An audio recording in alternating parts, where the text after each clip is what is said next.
Een jury is juurt in Ljouwert om te zien of de stad er klaar voor is om in 2018 culturele haardstad van Europa te worden. De juryleden krijgen presentaties van verschillende projecten te zien. Nou vreed maakt de jury bekend Hokkerstad uiteindelijk culturele haardstad in 2018 wordt. Naast Ljouwert binnen Eindhoven en Maastricht garingmakkers. 10.000 mensen hebben juster ook cultuurpreun op de Ljouwerter Uitmarkt. Culturele instellingen presenteren activiteiten voor het komende seizoen. Op een speciaal podium wienen activiteiten in het rand van Ljouwert culturele haardstad.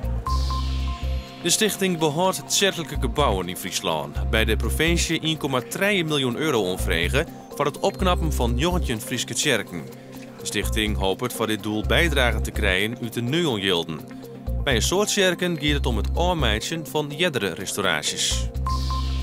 Dirk Buitenzorg gaat juster bij zijn debuut op de drafbaan in Wolvengeer net voor een stunt zwargen. Het hinder van de sportredactie van Omroep Friesland wie een van de kanshavers op de winst, maar begon hij zo'n 50 meter te galopperen en die net meer mee voor de prijzen. June vannacht is de lof beroen en wordt het 16 of 17 graden. Monodij schijnt te zinnen en wordt het 23 graden bij een matige, ontzwakke westenwind. Morgen nacht is er kans op mist.